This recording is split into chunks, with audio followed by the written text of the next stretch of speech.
Capítulo 2. A localização no espaço geográfico. Se você fizer uma trilha na mata e se perder do grupo, poderá achar o caminho de volta orientando-se por uma bússola.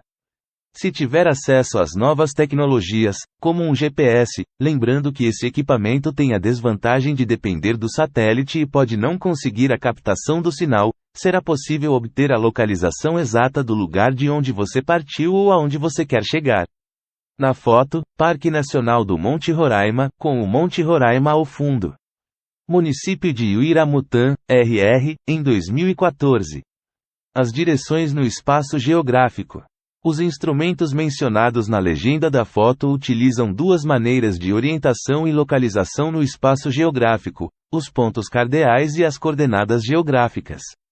Embora o conceito de espaço geográfico envolva elementos concretos e abstratos, para localizar qualquer lugar nesse espaço precisamos trabalhar com algo concreto, um local onde podemos nos mover, levando em conta as direções e a altitude.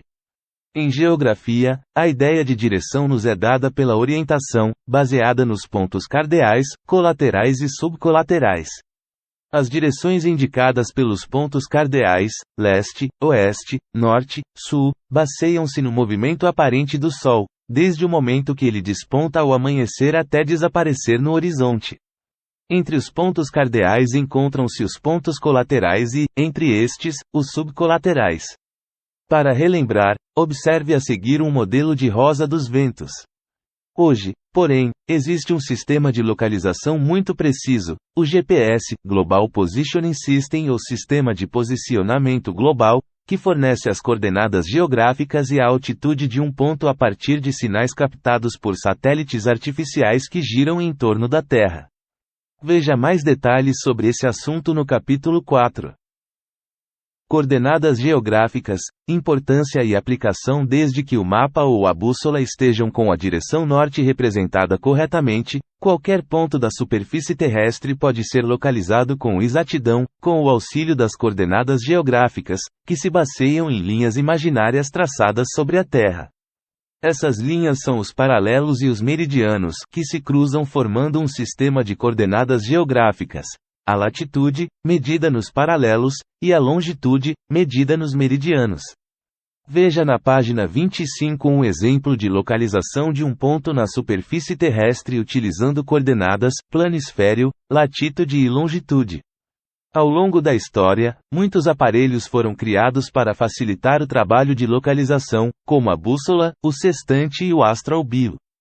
Os paralelos e a latitude. Como sabemos, o principal paralelo, a linha do Equador, determina a divisão da Terra em duas partes iguais, o hemisfério norte ou setentrional e o hemisfério sul ou meridional. A partir da linha do Equador, traçamos os demais paralelos. Podemos traçar 90 paralelos no hemisfério norte e 90 no hemisfério sul. Eles são indicados por graus de circunferência, sendo o Equador o paralelo inicial, de 0 grau. Sextante, aparelho óptico utilizado há mais de 200 anos para auxiliar na navegação marítima. Permite medir a posição de certas estrelas. Baseado nos valores obtidos, o observador calculava a latitude da sua posição, ou seja, quanto estava ao norte ou ao sul da linha do Equador. Astrolábio, aparelho astronômico, desenvolvido na antiguidade, utilizado para medir a altura de um astro acima da linha do horizonte. Também era usado para resolver problemas geométricos, como calcular a altura de um edifício ou a profundidade de um poço. Além do Equador, outros 4 paralelos, como sabemos, têm denominação própria: o Círculo Polar Ártico e o Trópico de Câncer, no hemisfério norte, e o Trópico de Capricórnio e o Círculo Polar Antártico, no hemisfério sul, conforme se pode ver na figura a seguir. A latitude é a distância, medida em graus, de qualquer ponto da superfície terrestre ao Equador. Ela é expressa em graus e varia de 0 grau a 90 graus para o norte, N, ou para o sul, S. Assim, todos os pontos situados ao norte do Equador têm latitude norte e os que ficam ao sul dessa linha têm latitude sul. Os meridianos e a longitude.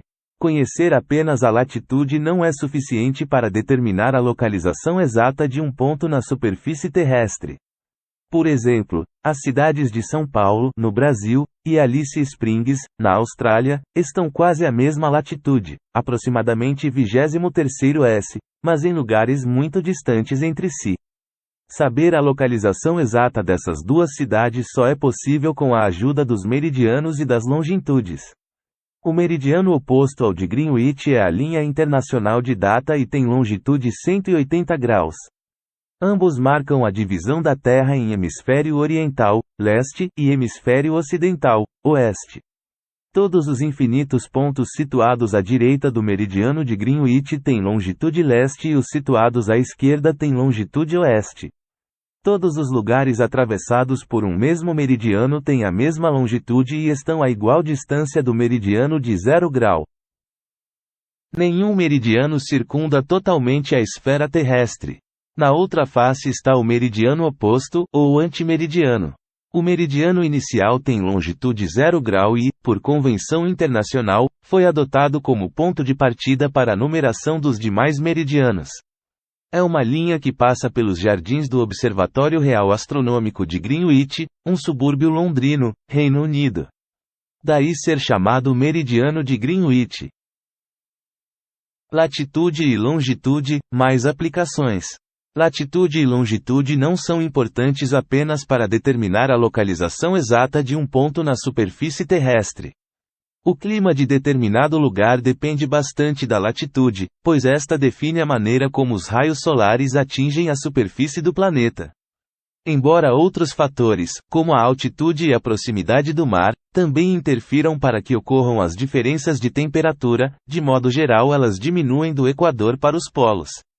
Veja no planisfério a seguir alguns exemplos de localização de cidades determinada por latitude e longitude. Os paralelos delimitam as zonas climáticas ou térmicas da Terra, zona tropical ou intertropical. Localiza-se entre os trópicos de Câncer, 23 graus 27, de latitude norte, e de Capricórnio, 23 graus 27, de latitude sul. Pelo fato de os raios solares incidirem quase perpendicularmente durante o ano todo, é a zona mais quente da Terra, zonas temperadas. A zona temperada do norte está localizada entre o Trópico de Câncer, 23 graus 27, de latitude norte, e o Círculo Polar Ártico, 66 graus 33, de latitude norte. A zona temperada do sul está localizada entre o Trópico de Capricórnio, 23 graus 27, de latitude sul, e o Círculo Polar Antártico, 66 graus 33, de latitude sul.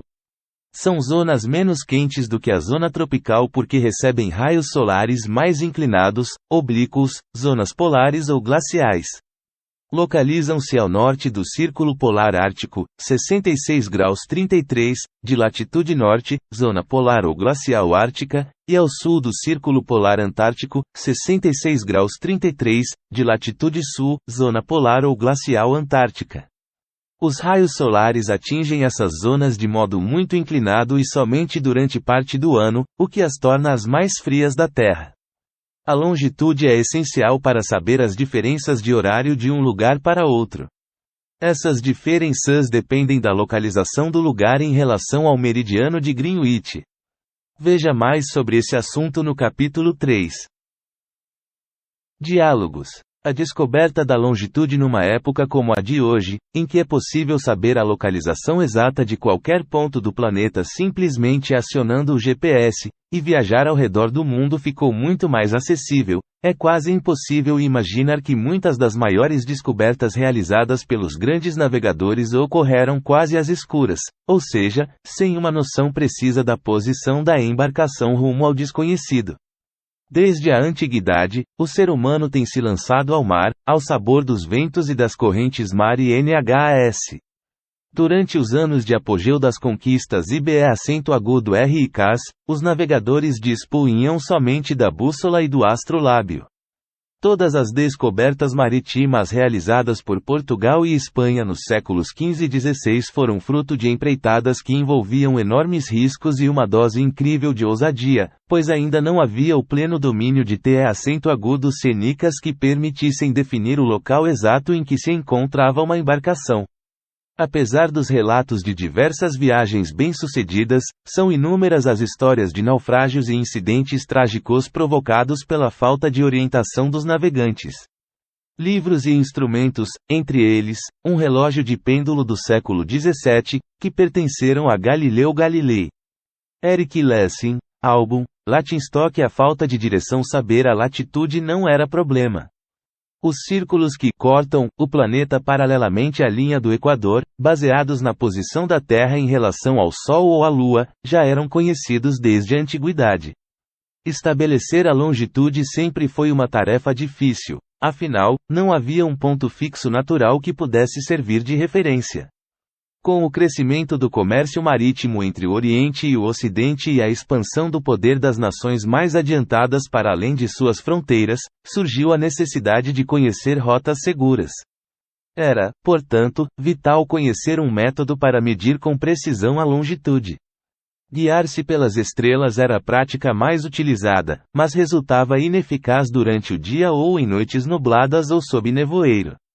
Determinar a longitude passou a ser uma das mais graves questões científicas dos séculos XVII e XVIII, e grandes cientistas, como Galileu Galilei, Cassini e Isaac Newton, dedicaram tempo e talento para solucioná-la. Na época, com a invenção da luneta, havia um fascínio pela observação dos astros celestes, e muitos buscavam nas estrelas as respostas para problemas terrenos. O próprio Galileu deu um importante passo ao descobrir os satélites de Júpiter, cuja trajetória ajudaria a estabelecer um parâmetro para medir a longitude. Devido ao incremento empreendido por países capitalistas como Inglaterra, França e Holanda ao tráfego marítimo, era mais do que urgente tornar a navegação uma atividade mais confiável e segura, sob o risco de se perder uma carga valiosa ou, pior ainda, de ceifar vidas humanas. Foi justamente uma tragédia que precipitou a busca por uma solução. Em 1707, quando a frota de 5 navios de guerra ingleses comandada pelo almirante Cloudesley Shovel tentava retornar ao porto de Londres, após vencer um combate com tropas francesas, formou-se um denso nevoeiro que durou 12 dias. O capitão consultou seus oficiais e, seguindo a intuição de todos, concluiu que apesar da intensa neblina os navios estavam em posição segura e podiam seguir rumo ao norte para atingir a Inglaterra. No entanto, eles estavam cerca de 32 quilômetros fora da rota pretendida. O engano foi fatal. 3 embarcações se chocaram contra os rochedos e o acidente provocou a morte de 2.000 homens.